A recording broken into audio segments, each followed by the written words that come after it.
Alright, welcome to Ozfish TV. So we're here at Powlett River. Now Mick, where is Powlett River? Powlett River, it is halfway between Phillip Island and Wonthaggi. Excellent. What's have a look over, it's a beautiful spot. What are we expecting to catch here? Well, there's a lot of different fish in here. There's mullet, toadfish, flathead, salmon, estuary perch, bream. A lot of bream fishers come down here and fish all night long. So it's brackish water. It is. The further up you go, the more brackish it gets. Okay. And it feeds in from the surf just behind us at the mouth. Fantastic. Speak of little fish, we got young Charlotte and young Lockie to come out and have a bit of a fish with us. They'll probably show us up like they normally do, won't they, mate? Yeah, most likely. All right, why don't we go over fish and see what we can come up with. Go on, kids, let's get into it. Let's do it. Okay, guys, because we've got the kids down here, we really just want to target small little bread and butter fish like, little trevally or salmon or mullet. So I'm just going to use a little size 4 circle hook. Those little Black Magic circle hooks are absolutely fantastic. As you can see, they're very small. And because they're circle hooks, they hook right in the corner of the jaw, so you can release them and they swim off and the kids are happy and the fish are happy. Today's bait of choice, we've got some prawns and we've got these little salted whitebait. And he said these have been salted down, they're almost like rubber. So we're just going to cut them into little strips or little fillets. And also our producers bought a few little live yabbies down, just in case there's some bream floating around. The kids have been more excited about that than anything. So we'll just rest that like there, and there you go. Now we just wait for that dung dung dung dung dung. What do you reckon?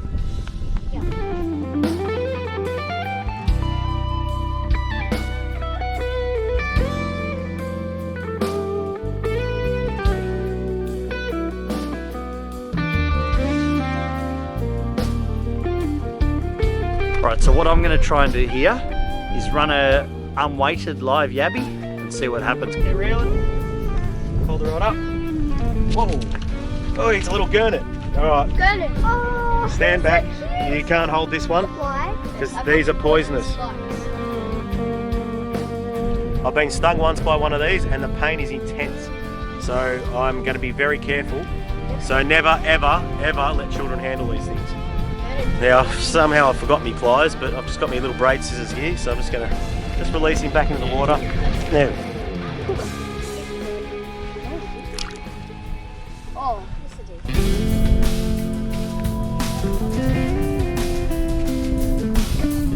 Now I'm going to do an impersonation of someone we all know and love when there's a gurnard around.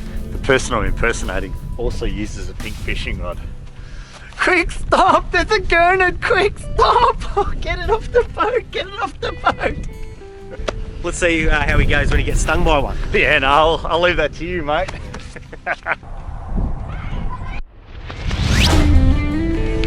See, a lot of fish, they'll hide around the pylons under bridges and things like that, bream and estuary perch. So we've got a couple little live yabbies on. I'm just throwing just an unweighted prawn out. Sorry, there's a little bit of weight on it. We're just there throwing it in between the pylons to see what we can get.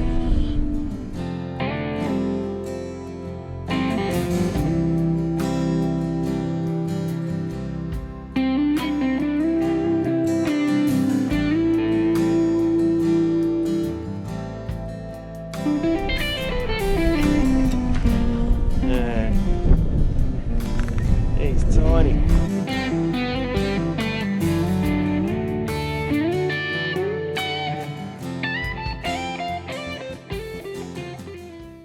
You know what, guys? We're sitting over there having a bit of fish, catching a few little tiddlers with the kids, and these couple of local lads have rocked up using unweighted bass yabbies. Using bass yabbies, guys, unweighted. Yeah, split shot. And they're just a split shot on top of the bass yabby, And they're smashing them. they're just smashing fish after fish. So we thought, let's come over and film them.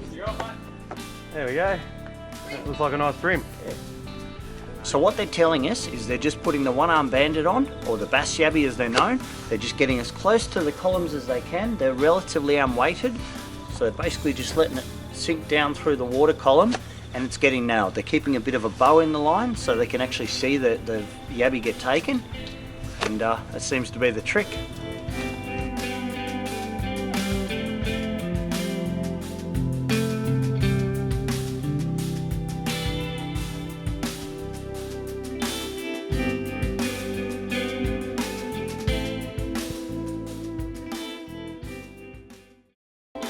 Today we're pumping bait. Bass yabbies. We're in a place called Coronet Bay in Victoria, Western Port. The tide's on about an hour on coming in, so it's pretty low. You gotta walk out into these mud banks and pump away, and that's exactly what we're about to do.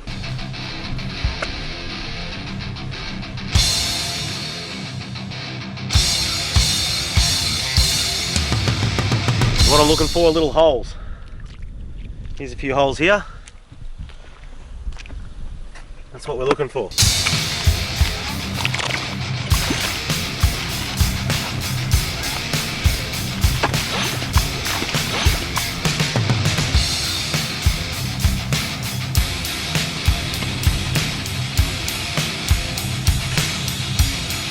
Tell you what, guys, you want to be fit doing this. I haven't done this since I was a kid.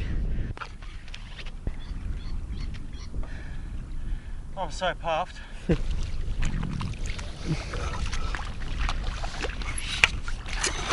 Oh yeah. Hey guys, that's what we're looking for. These little guys. They call them one-arm bandits, nippers, or bass yabbies. I'm just sticking with bass yabbies. Wow, who would have thought pumping yabbies was so hard? I am so unfit. I never remember it being this hard when I was a kid.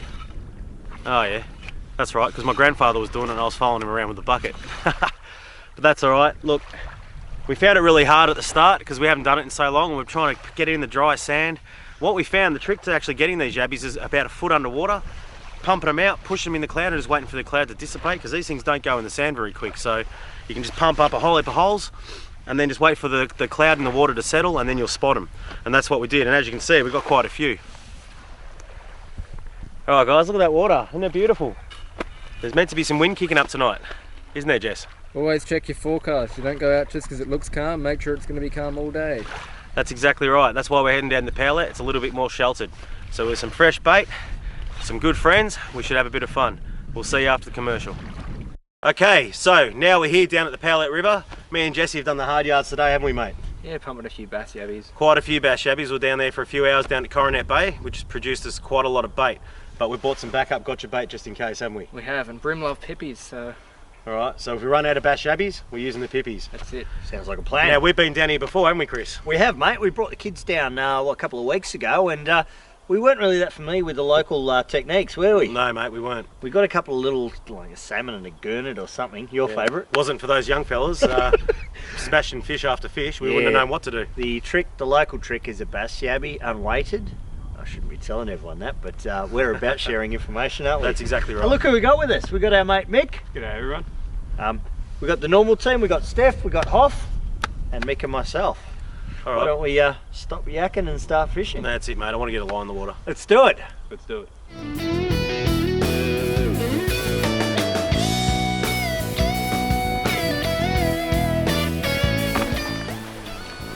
Oh, got him. Going for bream and I'm not here. Oh, that's a little bream. Nice work, mate. Alright guys, this is my very first estuary perch. He's only a little guy. And yeah, using bass yabbies going for bream. But Jesse informs me that these are a night predator. And that's probably why I caught him. But that's cool, I love it.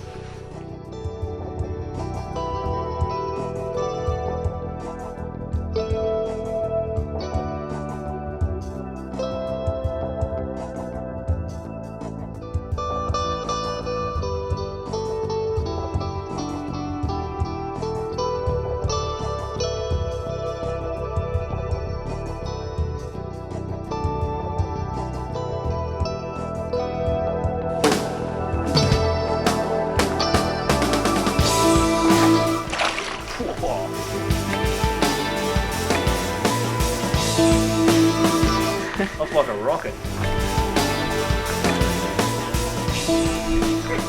What have we got here?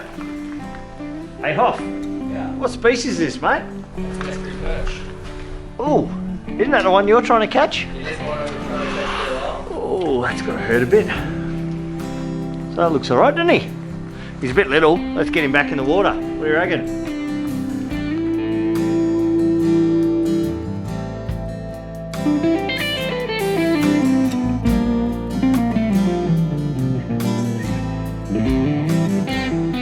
Alright guys, it's got towards the end of the night and we didn't really get too much. Well, I did get an EP. Chris, what did you get? I think I got one too. Jess, did you get an EP? No, but I got a bream on plastic, which was a bit of fun. He's got a little bream, yeah. something like that. Something you were trying to catch, but whatever.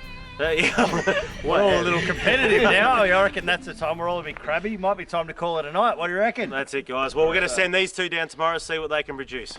Represented by Bozo 1 and Bozo 2. Pretty much it. Poor guys. Why don't we go get some sleep, Sure you people, boys can do because it. it's freezing. All right, guys. Catch us later. Good night.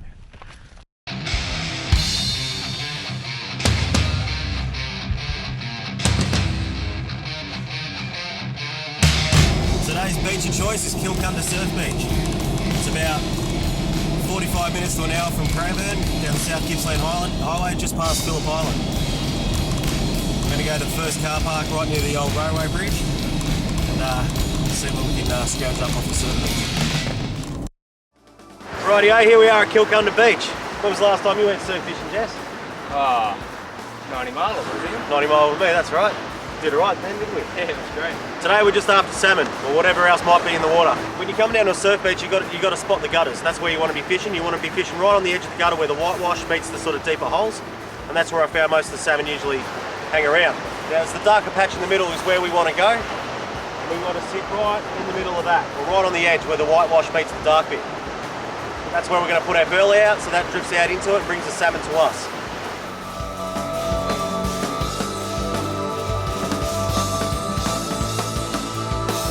This is great. We've got the whole beach to ourselves.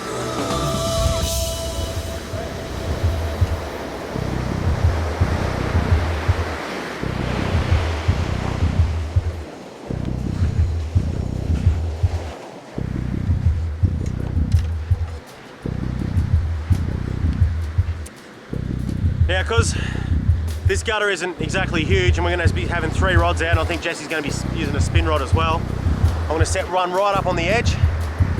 One about, I don't know, 10 metres down and another one a little bit further. You don't want to space yourself too close together because then you just get tangled up.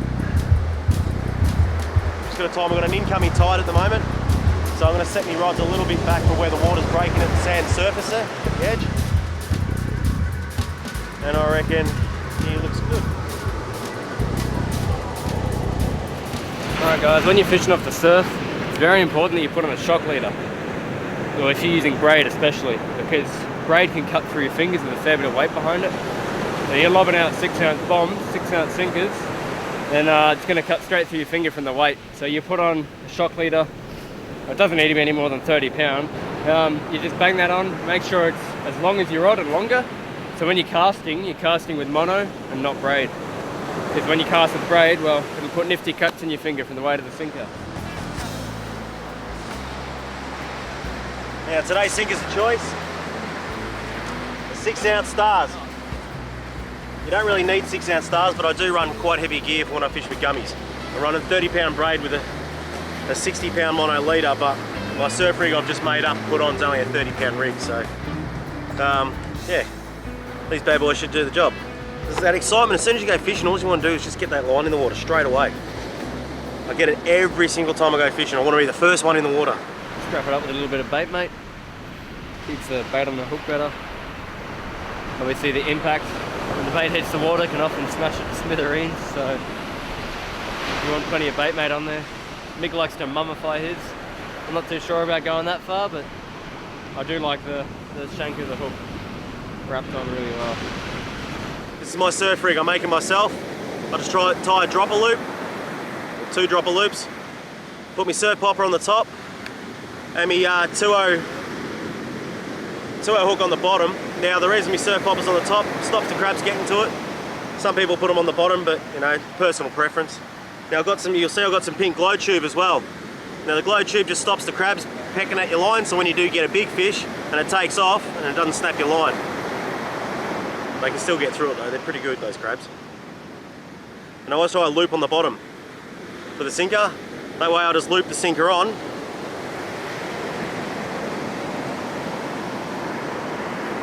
And if I do want to change sinker size, I can.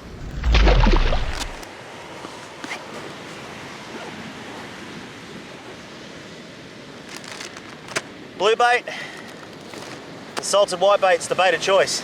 And also, I bought a little bit of my favourite, good old squid. What I like to do with squid, I like to rip the wings off it and skin it.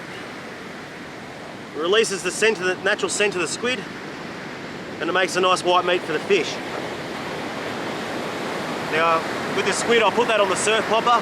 I just find squid and pippy just seem to work better on surf poppers than blue bait. But you don't even have to use bait on a surf popper. I just like to give it that extra advantage. So what I'll do is I'll cut a little square, then I'll just cut a slice in it, so it's got like 2 little feet paddling. Makes it a bit more appealing in the water. Of course, bait mate keeps the blue bait on the hook. Blue bait, I simply just go through the middle, then back out again. I'll rest the tail up against the top of the hook and just pin the tail of the fish to the hook with the bait mate. Just helps keep it on when you're casting.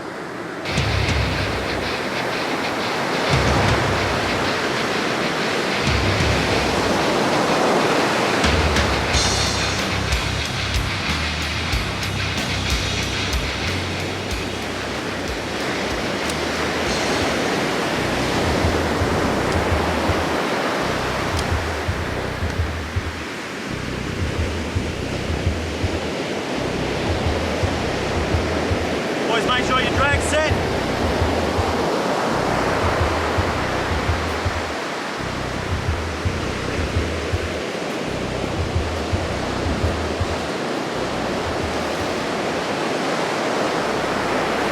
Now it's a waiting game.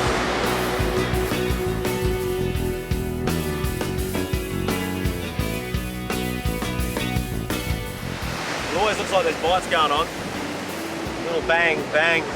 When you get a salmon, it goes whack, whack, whack. Usually it's just your sinker rolling.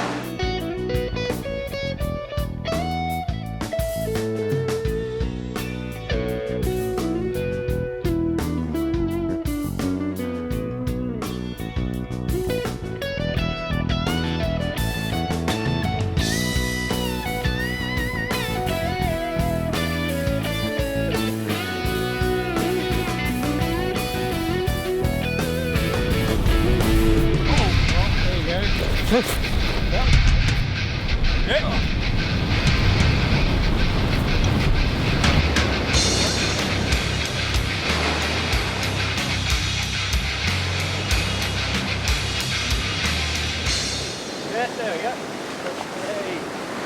Little salmon. As a familiar phrase I've heard before, good things come to those who wait. That they do, mate. Hopefully there's a school showing up, but we don't know yet. If there is, then you're expecting to see a few more of these guys. Well, let's just hope it wasn't a one-off. That's it.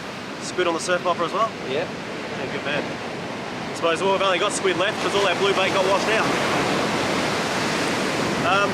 What do you reckon that is, about 700-800 grams? Yeah, something like that. Perfect eating size if you like eating them, in my opinion anyway. Size limit's 21 centimetres. Bag limit? 20, I believe. Yep. Well, are you hungry or are you getting back in? Nah, we'll get him back in, mate. Get him back. Hopefully he'll tell his mates there's more food here.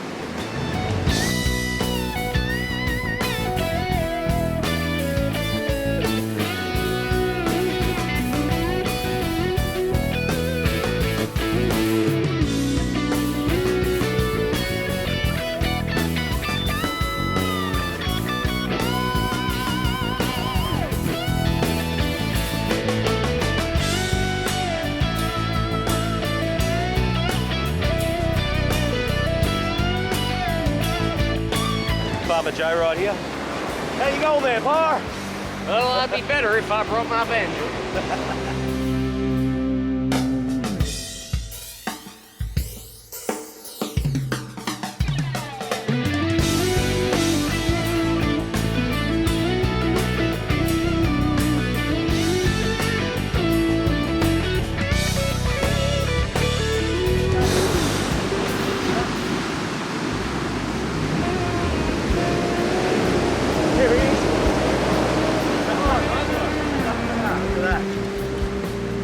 That is my first salmon on a metal slug off the surf. I don't usually do it very often. I just picked up Jesse's rod. I was getting a bit bored, so I'll have a crack at this. Yeah, it's not a bad size salmon. That's probably pushing about 900 grams, I reckon. I mean, by rights, the salmon season hasn't really even started yet. It's probably, it hasn't quite hit winter. Probably about, I don't know, 3 weeks out. 3 or 4 weeks out of winter.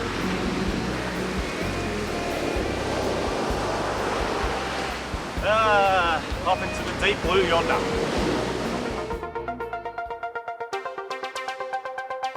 Rightio, that was our little mission down to Kilcunda Beach. It was a little bit productive. We've been here for a couple of hours. I hope you enjoyed watching. Did you have fun, mate? Yeah, had a bit of fun. I actually got a salmon on a lure. Yeah, and I actually got a salmon on bait. Beat you at your own game. Mate, I never enjoy the walk back on a surf beach. The walk down's always the best. You just want to get a line in the water. But alright, we'll see you next time on Ozfish TV. This week's entry for the brag wall comes in from Michael Del Marco, who caught the blue slimy mackerel in Pakenham, it says, in his freezer. What's this all about, Michael? Send mine in. Well done. It was a good catch. Well done. 1 DVD coming your way. Yoink.